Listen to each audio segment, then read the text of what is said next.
Hi friends. Today we embark on another captivating journey into the shadowy world of true crime stories. Get ready to investigate, discover, and reveal the secrets of a dark and dramatic case. Are you prepared to dive into this thrilling investigation? Let's begin now.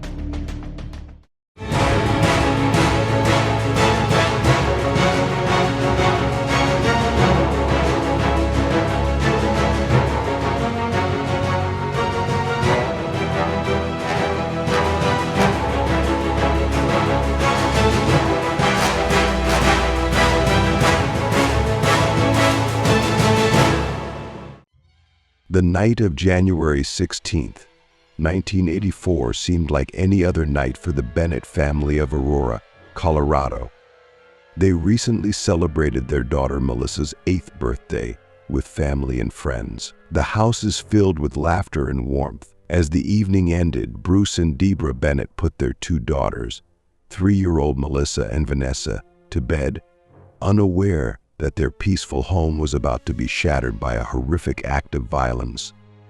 Bruce and Debra Bennett married in the 1970s, full of hopes and dreams for their future. In their 20s, a young couple wanted to build a life together. Bruce, born April 22, 1956 in Denver, Colorado, had a normal childhood with his two brothers Richard and Daniel.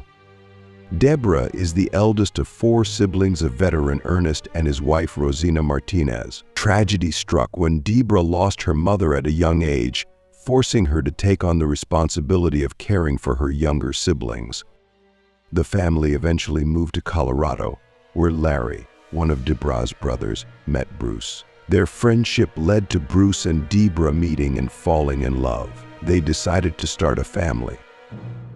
To support his family, Bruce enlisted in the Navy, working as a sonar analyst stationed at Pearl Harbor, Hawaii. This job allows him to work with cutting-edge technology and provides a stable income.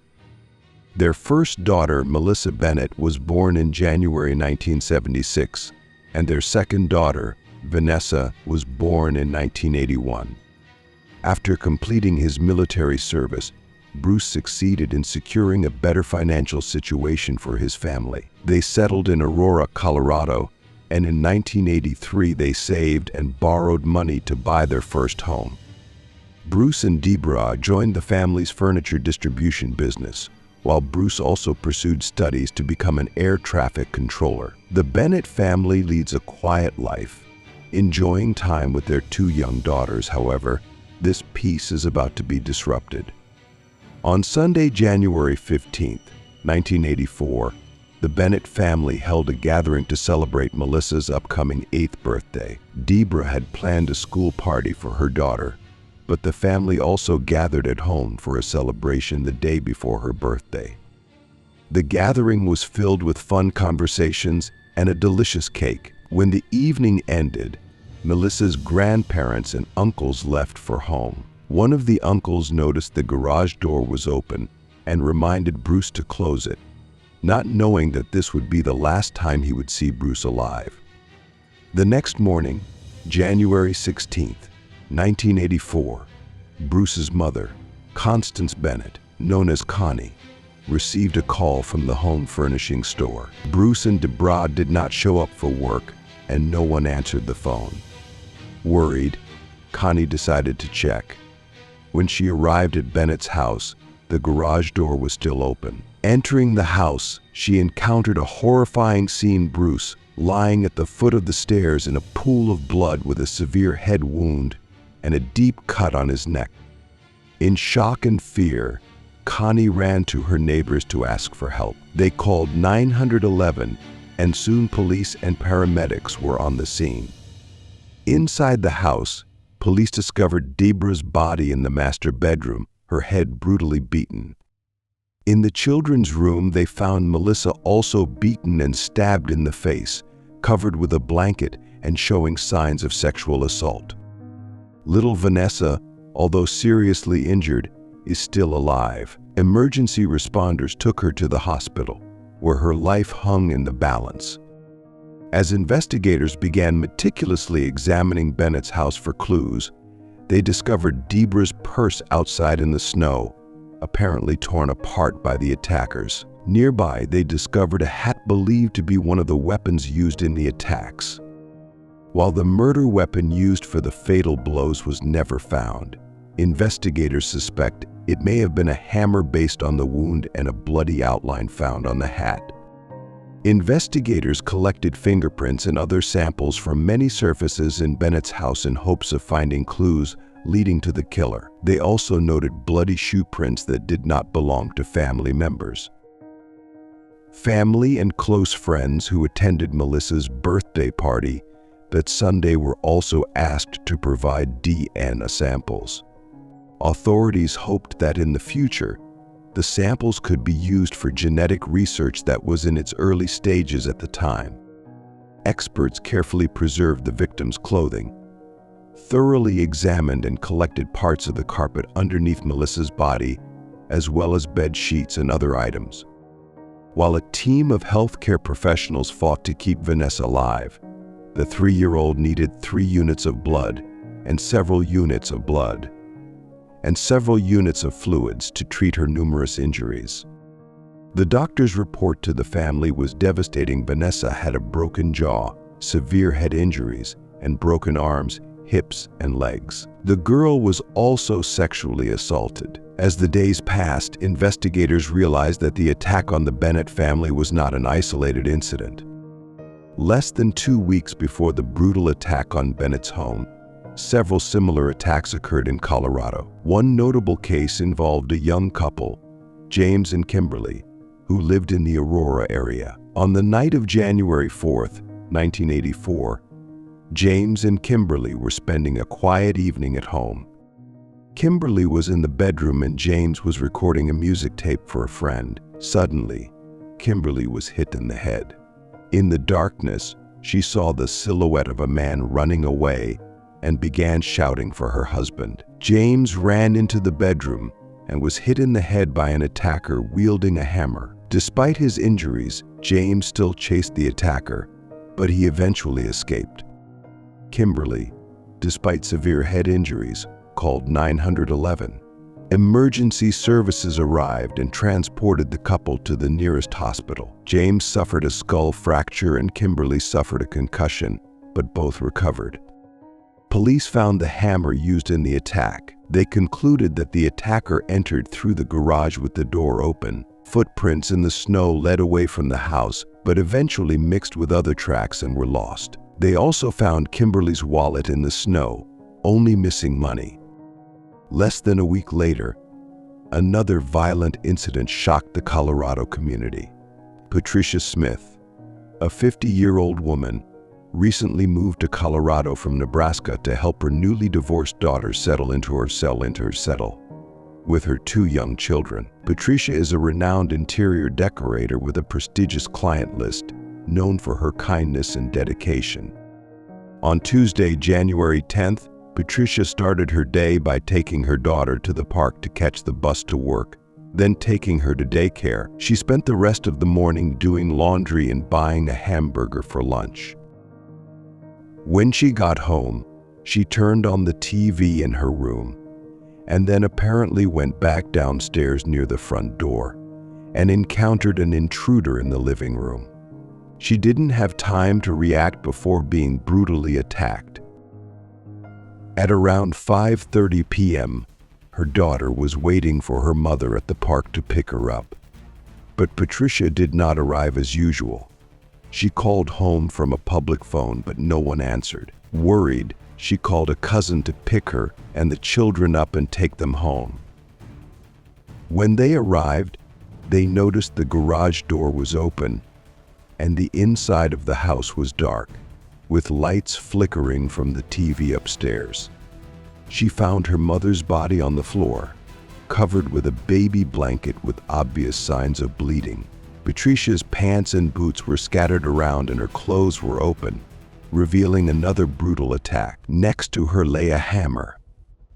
Not believing what she was seeing, her frightened daughter ran to a neighbor's house to ask for help to confirm if her mother was still alive. Unfortunately, she is no longer alive. They immediately called 911, After Patricia's body was taken to the morgue for examination, the autopsy revealed 17 head injuries and confirmed she had been sexually assaulted.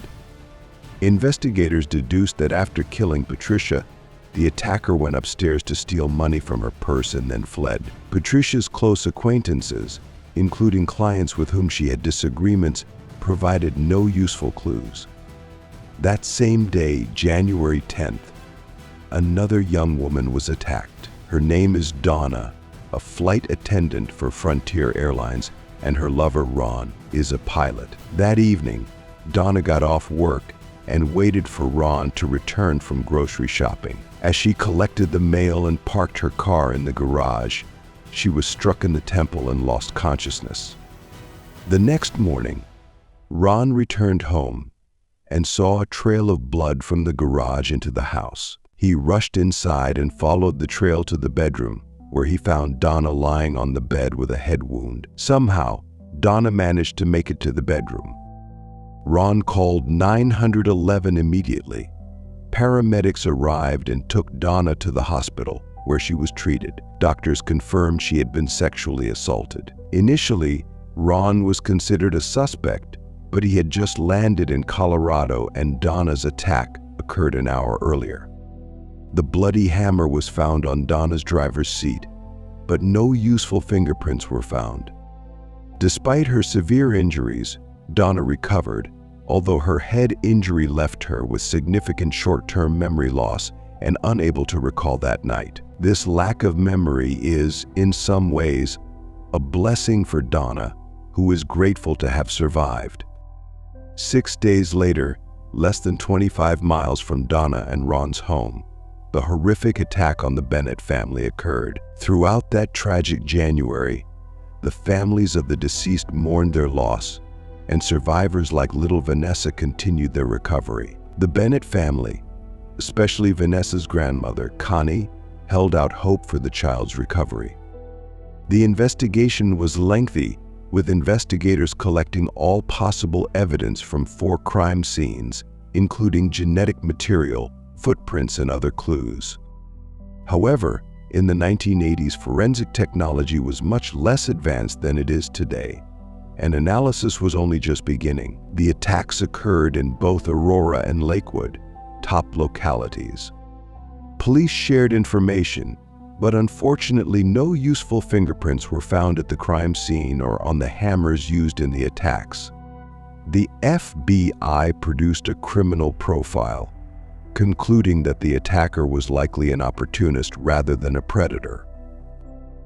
He did not target specific victims but roamed neighborhoods looking for easy entrances, such as open garage doors. Once inside, his attacks were swift, violent, and fatal, followed by theft of money and sexual assault.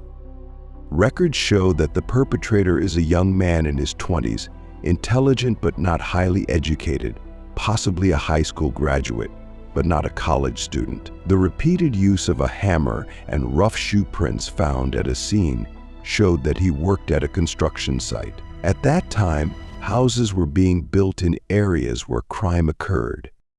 What is most disturbing is that the profiler claims that this man will attack until he is caught. Using these records, investigators went to the construction site to talk to contractors and seek information about any unusual behavior by workers. However, the contractors' records were incomplete and there was no useful description of the attacker, as all the attacks took place suddenly and in the dark. As the investigation continued with no new leads, the community was gripped by fear. People became vigilant, locking their garages and doors, buying guns, or even wearing helmets to bed. Time passed without further attacks, and the police were forced to move on to new cases, leaving these brutal crimes unsolved. Survivors are recovering and trying to overcome the trauma of their harrowing experiences, while the families of the victims continue to grapple with the pain of loss. Periodically, the original investigators of the attack, along with their replacements, will contact specialized departments and laboratories, hoping that advances in DNA technology will eventually the culprit can be identified. In 1990, Aurora police sent samples from the carpet, bed sheets, and other items collected from the Bennett family's crime scene to a forensic examiner in Richmond, California. However, no significant progress was made at that time. During the investigators' new evaluation, they found a yellow pubic hair and sent it for specialized analysis. However, due to the primitive technology at the time, the test destroyed this single hair without yielding any results. It wasn't until 2001, 17 years after the attack, that DNA samples were fully identified, ruling out family members as potential suspects. It took another 3 years to definitively tie the crime to Patricia's case, as the same DNA was found in samples from both crime scenes. But this DNA belongs to an unknown individual, and finding a match in existing databases is a challenge because genomic databases across the United States are still in their infancy. With each state, states and agencies have their own rules. In 2018, in another attempt to solve the cases, detectives teamed up with a genealogist. She used DNA sequencing and began searching public and private databases. Within a week, she informed detectives that the DNA belonged to someone with the last name Ewing. This was a major breakthrough. Police found 3 or 4 people in Colorado with the last name Ewing, but all were ruled out. When they searched deeper into Aurora's database, they discovered 40 individuals with the last name Ewing. Investigators began analyzing each person while working on other cases. Finally, in July 2018, they discovered a match with a prisoner in Nevada, a man named Alex Christopher Ewing. He was born on August 14, 1960, in North Carolina. Little is known about his childhood and he never spoke about it, but it is known that he dropped out of school after 10th grade. He claimed that he was expelled from school because he was often drunk. Alcohol. This was the beginning of a life of crime. Alex had been detained for months at a juvenile center in Sacramento, California, for theft. He was then placed in a foster home, where he stayed for 2 weeks before being released. He then embarked on a path of crime, being arrested multiple times in California, Arizona, and Florida for theft and escape. According to his driver's license, which he obtained in 1983, Alex was living in Denver, Colorado. The attacks in early 1984 left 4 people injured and 4 dead in 12 days. The attack stopped when Alex left Colorado to move to Kingman, Arizona. A few days later, on January 27, 1984, he broke into a house and attacked Roy Williams with a granite stone, hitting him in the head and chest. Roy survived 100 stitches and gave a partial description of his attacker. Later that day, a police officer spotted a man matching the description hiding in bushes near the interstate. When the police officer approached, Alex ran away after a chase. Alex was arrested on February 2, 1984. He was formally charged with attempted first-degree murder and first-degree robbery, and was imprisoned in Utah in early August 1984. While being taken out of prison for trial in court, he escaped when he stopped at a service station. He fled wearing red shorts and an orange jumpsuit. Police received a call about a suspicious man wearing red shorts running through the neighborhood. An hour later, Nancy Berry called 911 in a panic, saying she and her husband had been attacked. Nancy and her husband, Chris, were found seriously injured in their bed. Alex broke in through their open garage door and attacked them with an axe handle. Luckily, their children were unharmed. A massive manhunt ensues, but Alex remains elusive. 4 days later, weak and dehydrated, he was taken back into custody. Alex faced trial and was charged with attempted murder, robbery with a deadly weapon, and escape. He was sentenced to 110 years in prison. While he was out for just under 8 months, the attacks in Colorado in July 2018 caught the attention of a group of Colorado police and prosecutors. They went to the Northern Nevada Correctional Center to interview Alex. Initially posing as law enforcement, they made no mention of crime in Colorado. During this conversation, Alex recounts that his father served in the Air Force and discusses his dropping out of school, claiming that he had spinal meningitis, which led to a near-death experience and changed his mind, changed his behavior. He also mentioned that before coming to Nevada, he spent an unspecified amount of time in Colorado working in construction in Aurora and Lakewood. He said he left because it was too cold. This information confirmed Alex's presence in Colorado. The next day, a detective returned to him and produced 6 black and white photos of crimes in that state. Alex initially denies knowing any of the victims. However, when shown a color photo of Frasia alive, he still claims not to know her. But when he saw a color photo of her body, he became visibly agitated and insisted that there must have been a mistake and immediately asked for a lawyer. Alex did not foresee this incident after 34 years. Years in prison, he is preparing documents to request parole, which he can do after spending 40 years in prison with the expectation of release. He even created a profile on a dating site. Following this meeting, Colorado detectives received a court order to collect an additional swab sample from Alex. DNA results confirmed a match with samples from the Bennett and Patricia crime scenes. With this confirmation, police began notifying families and survivors of the 1984 attack that they had finally found the perpetrator. However, justice will still take its time. The first step is to request Alex's extradition from Nevada to Colorado for trial. The first extradition hearing took place on October 2, 2018. Alex informed the judge that he intended to fight extradition, and over the next 16 months his lawyers filed an appeal in every level possible. Meanwhile, Colorado prosecutors are considering their options. Unfortunately, in non-fatal cases, prosecution is impossible due to the 3-year statute of limitations.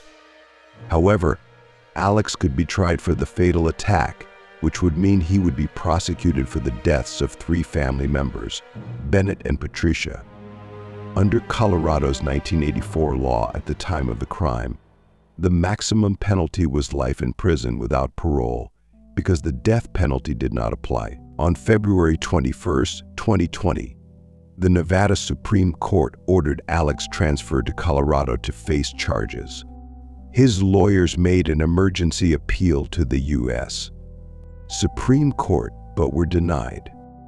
On February 28, 2020, Alex was flown to Colorado, and 2 days later, he appeared in court for his first trial.